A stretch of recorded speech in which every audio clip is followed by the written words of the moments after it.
हैं और वो हमें बताएंगी ग्राउंड रिपोर्ट की नई दिल्ली सीट पर क्या चल रहा है। हेलो स्तुति, क्या आप हमें सुन पा रही हैं? जी जी, क्या स्थिति है? अगर आपको नई दिल्ली सीट की बात करें तो इस सीट पर जो है अभी अरविंद केजरीवाल जो है वो बढ़त बनाए हुए हैं, लेकिन फासला जी जो जी। है वो सिर्फ 275 वोटों का ही है। इससे पहले प्रवेश वर्मा बढ़त बनाए हुए थे और ये फासला जो है वो तय करना कोई बड़ी मुश्किल बात नहीं है और दोनों एक दूसरे को जो है टक्कर देते नजर आ रहे हैं। 274 वोटों का जो फासला है वो हो सकता है आगे पीछे भी हो जाए। इससे पहले केजरीवाल जो थे वो पीछे चल रहे थे और प्रवेश वर्मा आगे चल रहे थे। अगर नई दिल्ली सीट की बात करें तो संदीप दीक्षित जो है वो काफी पीछे चल रहे हैं, वो 1800 वोटों से पीछे चल रहे हैं और प्रवेश वर्मा और अरविंद केजरीवाल के बीच में जो है वो सिर्फ 274 वोटों का ही अंतर है। और मतलब भारतीय जनता कांटे की पार्टी की बात टक्कर है करें, दोनों के बीच में। जी, अगर बात करें नई दिल्ली सीट की तो जिस तरह से कहा जा रहा था कि प्रवेश वर्मा और अरविंद केजरीवाल कांटे की टक्कर देखने को मिल रही है, तो वो टक्कर जो है रुझानों में भी शुरुआत में देखने को मिल रही है। जिस तरह से अभी कभी अरविंद केजरीवाल बढ़त बना लेते हैं तो कभी प्रवेश वर्मा, और अंतर जो है वो काफी कम वोटों का है, सिर्फ 275 वोट। और जिसको पीछे करना या फिर जो है फासला तय करना कोई बड़ी बात नहीं है। और इसके बाद में अभी ये तय करना मुश्किल होगा कि आखिर इन दोनों में से कौन जीत हासिल करेगा, क्योंकि जिस तरह और से सबसे रुझान बड़ी बात जो नजर आ रही है कि अरविंद केजरीवाल आम आदमी पार्टी के एक फेस है। जी जी बोलिए।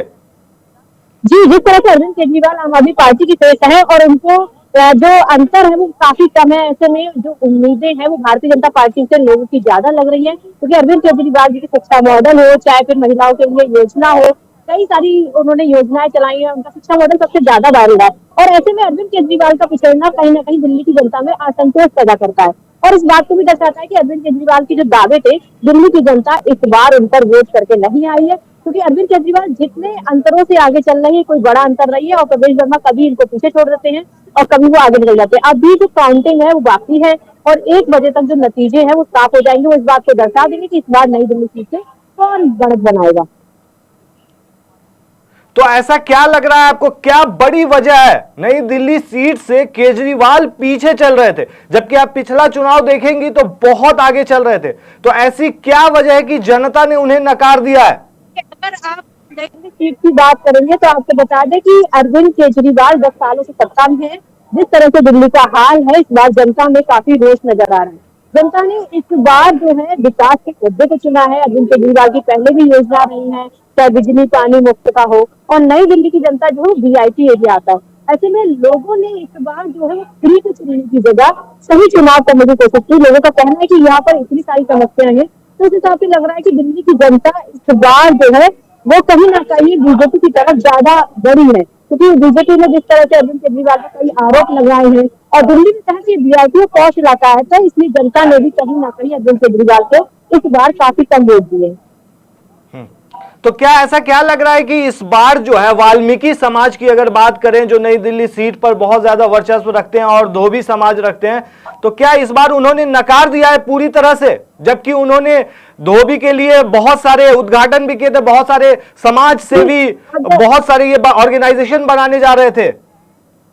जी, अगर नई सीट की बात करें तो इसमें वाल्मीकि समाज बहुत ज्यादा रहता है और आपको याद होगा अरविंद केजरीवाल ने जिन 2 लोगों को अपनी गाड़ी से टक्कर मार दी थी, बाद में उन्हें गुंडे बताया था, वो वाल्मीकि समाज के ही लोग थे। उसके बाद अरविंद केजरीवाल जब झुग्गी झोपड़ी में प्रचार प्रसार करने गए तो उनका काफी विरोध भी हुआ, जिसको उन्होंने अपने ऊपर पर्सनल अटैक बताया। तो वाल्मीकि समाज के जो लोग थे वो कहीं ना कहीं इस बात से नाराज भी चल रहे थे। और अगर झुग्गी झोपड़ी की बात करें तो वहाँ की समस्याओं से भी लोग नाराज थे। महिलाओं ने भी काफी विरोध किया, उन्होंने कहा कि हमको सिर्फ 2100 रुपए नहीं चाहिए, हमको विकास चाहिए, हमारे यहाँ कोई विकास हुआ नहीं है। अरविंद केजरीवाल इस एरिया के खुद विधायक रहे हैं, लेकिन उसके बाद भी उन लोगों के बीच में कभी नहीं गए हैं, ऐसा कोई विकास नहीं हुआ है। तो कहीं ना कहीं वाल्मीकि समाज भी नाराज चल रहा है और जो झुग्गी झोपड़ी के लोग हैं वो भी इस बार आम आदमी पार्टी से काफी नाराज थे। 10 साल से वो उम्मीदें लगा रहे थे कि इस बार तो जो सत्ता में आएंगे तो कुछ बेहतर करेंगे, क्योंकि वो कहते भी आए हैं कि अगर हम आएंगे तो शिक्षा देंगे, लेकिन उनको वो चीजें जो उम्मीद थी वो अरविंद केजरीवाल जी से नहीं मिली थी। और सबसे अहम बात जो ये देखी जा रही थी कि इस बार जो मुस्लिम बहुल सीटें हैं वहां अरविंद केजरीवाल गए भी नहीं है। तो क्या नई दिल्ली सीट पर जो मुस्लिम है 5% है या 8% है, क्या वो भी वोट शिफ्ट कर गया कांग्रेस की तरफ या बीजेपी की तरफ? जी, अगर बात करें तो नई दिल्ली सीट की अरविंद केजरीवाल जो मुस्लिम बहुल इलाके थे उनमें बहुत ज्यादा नहीं गए। इसकी वजह से जो संदीप दीक्षित शीला दीक्षित के बेटे थे उनको भी कांग्रेस ने उतारा, तो कहीं ना कहीं जो मुस्लिम बहुल वोट था वो संदीप दीक्षित यानी कि केजरीवाल क्या कहते हैं कांग्रेस की तरफ शिफ्ट कर गया। और इसका ये भी बड़ा कारण है केजरीवाल के कम वोटिंग का कि जो वोट था वो कहीं ना कहीं कांग्रेस को ज्यादा शिफ्ट हुआ। जो अरविंद केजरीवाल का वोटर था जो बीजेपी में नहीं जा पाया, जो उनसे नाराज था, वो कांग्रेस में शिफ्ट हुआ, क्योंकि अरविंद केजरीवाल को कहीं ना कहीं कांग्रेस और संदीप दीक्षित ने कड़ी टक्कर दी है। उस चीज से संदीप दीक्षित की बात करें तो वो जगह जगह रोड शो करते नजर आए, अपनी जगह जगह उन्होंने लोगों के साथ कैंपेन की है, डोर टू डोर कैंपेन की है, तो उसका भी प्रभाव देखने को मिला है कि अरविंद केजरीवाल के खिलाफ जो लोग गए हैं वो कांग्रेस की तरफ शिफ्ट हो गए। तो क्या ऐसा लग रहा है आपको कि लोगों ने जो फ्री बीज मिल रहे थे, जैसे फ्री सेवा थी, बस सेवा थी या बिजली फ्री था, तो वो सारे मुद्दे गायब हो गए? महिलाओं के ऊपर क्या रहा? मतलब उनका जो जितने भी फ्री चीजें दे रहे थे महिलाओं ने पूरी तरह से नकार दिया है आम आदमी पार्टी को। अगर नई दिल्ली की बात करें तो ये वीआईपी सीट है। यहाँ जो लोग हैं वोटर वो काफी पढ़ा लिखा है। ऐसे में फ्री की जैसे बात करते हैं कि हम फ्री बस देंगे, फ्री राशन देंगे, तो लोगों को इसका ज्यादा इफेक्ट नहीं पड़ता नई दिल्ली सीट, क्योंकि जिस तरह से आपने बसों की हालत देखी होगी, जो उनके कर्मचारी है वो लगातार प्रोटेस्ट करते आ रहे हैं कि उनको सैलरी नहीं मिल रही है।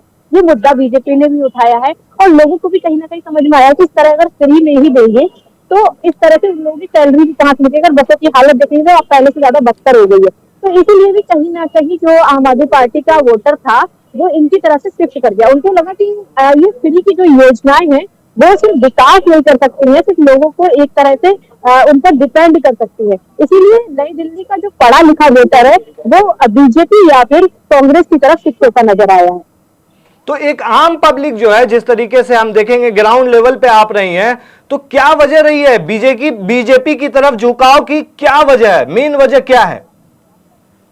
अगर आपसे बात करें तो मेन वजह जो ग्राउंड पर देखने को मिली है वो है बिजली के। लोग परेशान, लोग कहते हैं कि फ्री बिजली देते लेकिन उसके बाद भी उनका बिल आया है। अगर आप दिल्ली की हालत देखेंगे तो बद से बदतर है, कहीं सीवर खुले हुए हैं, पानी बहुत ज्यादा बह रहा है, या फिर सड़कें जो है वो टूटी फूटी हैं। तो लोगों को ये मुद्दे समझ में आने लगे कि 10 सालों में इन पर बिल्कुल भी काम नहीं किया है। जिस तरह से अरविंद केजरीवाल वादा करते आए हैं कि जब हमारी सरकार बनेगी सड़कें एकदम वीआईपी हो जाएंगी, अच्छी बन जाएंगी, उनको किसी तरह की समस्या नहीं होगी। लेकिन अगर आप दिल्ली की सड़कों पर जाएंगे या दिल्ली में ग्राउंड जीरो पर जाएंगे तो आपको समझ में आएगा कि जो हालात हैं वो बद से बदतर हो गए। तो फ्री की योजनाएं देने से जो उनके हालात है वो सुधर नहीं सकते। कई बार लोगों को इन परेशानियों का काफी सामना करना पड़ता है। पीने का पानी सबसे बड़ी वजह बना हुआ है। अरविंद केजरीवाल पानी पीने की बात कर रहे थे कि साफ पानी आएगा, लेकिन उनको नहीं मिल पा रहा है लोगों को। तो लोगों ने कहीं ना कहीं इस बार इन मुद्दों पर वोट किया है। लोगों ने सोचा कि इन पर हमने 10 साल भरोसा किया, क्योंकि जो ये बात कहते आ रहे थे 10 साल में नहीं कर पाए और तीसरी बार फिर दोहराने की कोशिश कर रहे थे, तो लोगों का भरोसा कहीं ना कहीं उठा है। और यही ग्राउंड जीरो के जो मेन मुद्दे रहे, अगर आप करें तो टूटी सड़कें हैं, सीवर का पानी है जो अब सड़कों पर बह रहा है, सीवर की सफाई नहीं हुई है, लोगों के घरों में पीने का भी पानी साफ नहीं आ रहा है। तो मेनली लोगों ने जो लोकल मुद्दे हैं उसको उठाया है और उसके बेस पे एक तरह से नाराजगी देखी जा रही थी। चलिए, बहुत बहुत शुक्रिया हमसे बात करने के लिए। तो दोस्तों, आपको बता दें, अभी हाल का ही बता दें कि क्या चल रहा है, कौन सी सीट पर आगे चल रहा है। सबसे खास बात यह है कि जो मुस्लिम सीट है, चाहे वो मुस्तफाबाद हो या फिर ओखला सीट हो या बल्ली मरान हो, खास बात यह है कि एक सीट बल्ली मरान को छोड़ करके बाकी सारी सीटों पर बीजेपी आगे चल रही है। जी हां, मुस्लिम सीटों पर बीजेपी आगे चल रही है। यह अपने आप में काफी ज्यादा चौंकाने वाले आंकड़े जो सामने आ रहे हैं। जो वोटिंग जैसे जैसे आगे बढ़ती जा रही है, जी, दिल्ली विकास की तरफ जा रही है और कांग्रेस बहुमत में आ रही है। इसी तरह हमारे साथ बने रहें, जुड़े रहें, देखते रहें आधान हिंदी। आ जाए अभी तो हमने वो आवाज उठाई है मजबूती।